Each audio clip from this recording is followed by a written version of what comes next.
හදවත්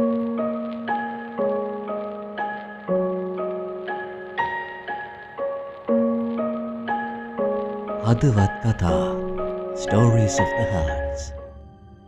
අද අපි කතා කරන්න යන්නේ මීට අවුරුදු 10කට විතර කලින් සිදුවෙච්ච සත්‍ය කතාවක්. මේ කතාව අපිට කිව්වේ අපේ පැත්තේ හිටපු වසන්ත කියලා අයියා කෙනෙක්. වසන්ත අයියා අවුරුදු 45ක් විතර වෙන මිනිස්සෙක්. කහවත්ත පැත්තේ මල් ශාලාවක හර්ස් එකක රියදුරු රැකියාවක් තමයි මිනිහා කරලා තියෙන්නේ. වසන්ත අයියා කියන්නේ හොල්මන් කියන දේවල් විශ්වාස කරපු නැති මිනිස්සෙක්. ඒත් එයා කියන විදිහට සමහර අය මිය ගියාම විශේෂයෙන් ඔය හදිස්සියෙම මිය ගිය අය, ඒ කියන්නේ දියේ ගිලිලා එල්ලිලා ජීවිතේ නැති කරගත්තු අය, ගිනි තියාගෙන ජීවිතේ නැති කරගත්ත අය වගේ අයගේ මృతදේහ ඉම්බම් කරලා දේහය ගෙදරට බාර දෙන්න යද්දි හරි අමුතු මූසල දේවල් සිද්ධ වෙන්න ගන්නවලු. ඒක හර්ස් වල වැඩ කරන ඩ්‍රයිවර්ලත් හොඳින්ම දන්න දෙයක් කියලා එයා කියනවා. දේහය හර්ස් එකට පටවගත්තට පස්සේ මේ හොඳට තියෙන වාහනය මොනා කරලවත් ස්ටාර්ට් කරගන්න බැරුව යන වෙලාවල් තියෙනවලු. සමහර මృతදේහ ගෙනියද්දි ටයර් හතරෙම හුලං යන වෙලාවල් තියෙනවලු. තවත් සමහර වෙලාවට යන පාර පෙන්වන්නේ නැතිලු. පාර පෙන්වන්නේ හෙලකට නැත්නම් ප්‍රපාතයකට වගේලු. කළු බල්ලෝ හැම යන හර්ස් එකට පන්න සිද්ධි වගේම සමහර වෙලාවට පෙට්ටිය ඉබේ ඇරන සිද්ධි තියෙනවලු. පෙට්ටියට ඇතුලෙන් තට්ටු කරන සිද්ධි වගේම නම කියලා කතා කරන දේවලුත් දුලබ සිද්ධි නෙවෙයි කියලා තමයි වසන්ත අයියා තමන්ගේ ජීවන අත්දැකීම් වලින් අපිට කිව්වේ. ඔය දේවල් වෙන්නේ මම අර කලින් කිව්වා වගේ හදිස්සියෙම මිය ගිය අයගේ දේහයන් ගෙවල් වලට බාර දෙන්න යද්දි තමයිලු. වසන්ත අයියා නම් කියන්නේ මම ওই රෙද්දවල් එකක්වත් එච්චර ගණන් ගන්න නෑ මල්ලි, ඕවා නෝමල් දේවල් කියලා. මල් ශාලාවේ මුදලාලි මහත්තයා නම් පෙට්ටිය පටවන්න කලින් කියනවලු අද නම් ඔබට පොඩ්ඩක් අමාරු කේස් එකක් තියෙන්නේ, ඒක නිසා ටිකක් කල්පනාවෙන් ඵලයන් කියලා. ඒවට යාළගාව පොඩි ක්‍රමහෙමත් තියෙනවලු.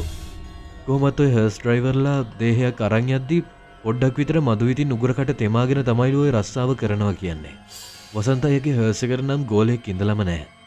මොකද ඒක පොඩි මල් ශාලාවක් වෙච්ච නිසා. තනියම තමයි මිනිහා ගේම් එක ප්ලේ කරලා තියෙන්නේ.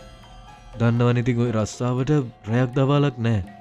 එම්බාම් එක ඉවර වෙලා අන්දලා කරලා පෙට්ටියට දාපුවාම ඉතින් මල ගෙදරට අරන් යන්න ඕනේ රෑ 12ද 1ද කියලා මේ රස්සාව කරන ඩ්‍රයිවර්ලුන් නැහැලට කරන්න කිසිම දෙයක් නැහැ. ඔහොම කාලේ ගෙවෙද්දි තමයි මම මේ කියන මූසල දවස් උදා වෙන්නේ. කහවත්තේ ටිකක් ඈත දුර ගමක වසන්ත අයියාගේ යාළුවෙක් මිය යනවා. කසිප්පුම බීලා තමයි පොර මිය පරලොව ගිහින් තියෙන්නේ. කොහොම හරි මල් ශාලාවට දේහය ගෙනත් එම්බම් වැඩ ටික කරලා අන්දලා පෙට්ටියට දාලා හර්ස් එකටත් දාලා උදේ 9ට වගේ මල ගෙදරට පෙට්ටිය බාර දෙන්න යන්න ලෑස්ති වුණා වසන්ත අයියා. කොහොම හරි දවල් 12ට කලින් මල ගෙදරට වැඩේ බාර දෙන්න ඕනේ. අවුලකුත් නැහැ, ෂේප් එකේ මල ගෙදරට වැඩේ බාර දෙන්න පුළුවන් වුණා. යාළුවෙක් නැති වෙලා තියෙන්නේ. ඉතින් වසන්ත අයියාත් මල ගෙදර ගිහින් තව යාළුවෝ ඉන්න නිසා දේහයත් මල ගෙදරට බාර දීලා ගිහින් සොහනට වල කපන තැනට. දන්නවනේ ඉතින් ගමේ ඉන්න නසරානිම සෙට් එක තමයි ওই මිනි වලවල් හාරන වැඩේට එක්කාසු වෙන්නේ. ওই දවසට සොහන කියන්නේ ඉතින් වෙනම ලෙවල් එකක් තියෙන වෙනම ලෝකයක්. අහලගම් හතක ඉන්න කසිප්ප බොන සෙට් එකක් තමන්ගේ යාළුවගේ වල හාරනවා. කොළඹ වගේ නෙමෙයි. අදටත් ගම්වල මලගයක් වුණාම එහෙම තමයි. කසිප්පුද වසවිසද ඕන දෙයක් එදාට සොහනේ තියෙනවා. වල කපල විතරක් මද ගොක්කොල වලින් සොහන සරසන්න ඕනේ. ඒ වගේම සොහනට එන පාර සුද්ධ කරන්නත් ඕනේ. ඒක පොඩි වැඩක් නෙවෙයි ඉතින්. ඔය වැඩ ඇස්සේ ඊනියට කට්ටියම කසිප්පු අරක්කු වලින් තමන්ගේ මහන්සිය නිවා ගන්න අමතක කරන්නෙත් නැහැ. වසන්ත අයියත් ගිනි වතුර පොඩ්ඩක් හීනියට තොල ගෑවා. ඒත් වැඩේ අනිත් පැත්ත හැරෙන්නේ ඊයේ රාත්‍රියේ වෙඩි තියලා දාපු වල්ලූරු නාම්බෙක්ගේ මස් බයිට් එකට අරන් ඒමත් එක්ක. වසන්ත තූරු මස් එක ගල් අරක්කු ටිකක් තොල ගෑවේ සොහොන් කණ්ඩියක් උඩ ඉඳගෙනමයි. ටික රෑබෝ වුණා. කට්ටිය එකා දෙන්න සොහොන් පිටියෙන් හිමීට මාරු වෙන්න පටන් ගත්තා. වසන්තත් යාළු මිත්‍රයන්ගෙන් සමු අරන් මල් ශාලාවට වාහනේ බාර දෙන්න යන්න ඕන නිසා හිමීට පිටත් වුණා. හර්ස් එක කිව්වට මේක වෑන් එකක්. ගොම්මන් වෙලාවේ මල ගෙදරින් පිටත් වුණ වසන්ත අයියා ගුරු පාර දිගේ හිමීට කහවත්ත දිහාට සේන්දු වෙන්න පටන් ගත්තේ මල ගෙදරින් කෙනෙක්ගෙන් ලැබුණු සිගරට් එක්කුත් දෙතුල් අතරේ රඳවගෙන.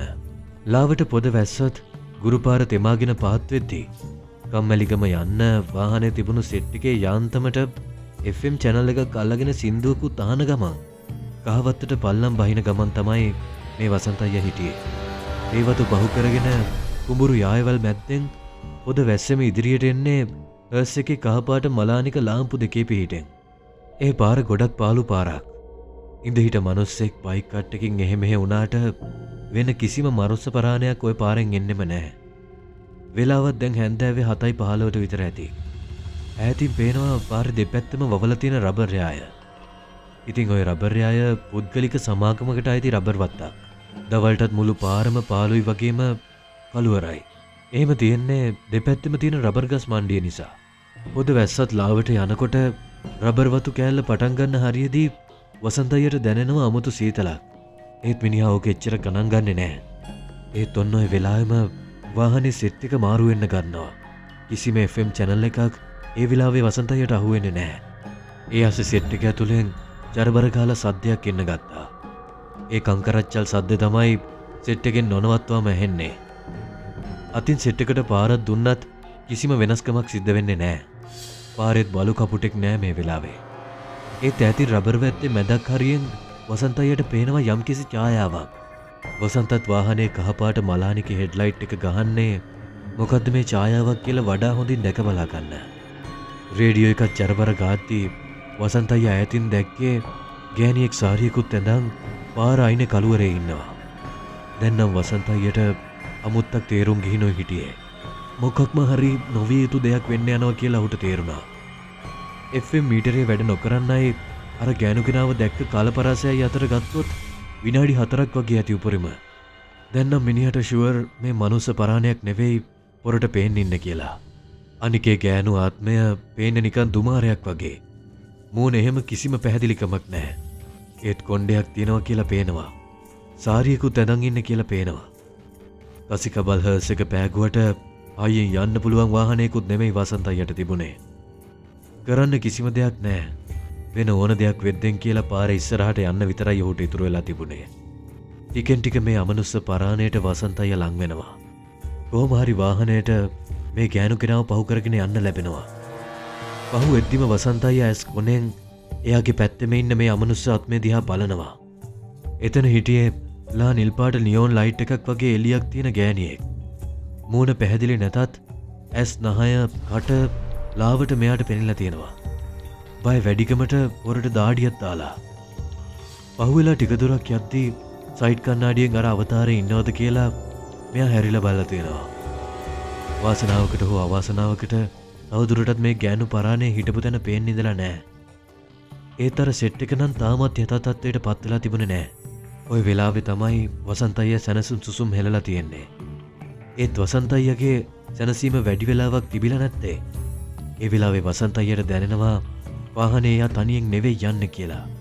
ওই සීන් එක පාළු තැන්වල යද්දී ඔයාලට දැනලා තියෙන්න පුළුවන්.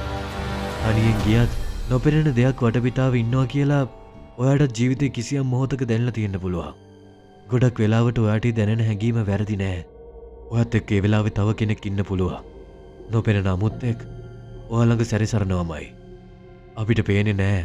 ඒත් ඒක අපේ ශරීරයේ වටා තියෙන ඕරා එකට සහ මොළයට දැනෙනවා. ඔන්න ඔය වගේ වසන්ත අයියටත් ඔය හැඟීම දැනෙන්න ගන්නවා.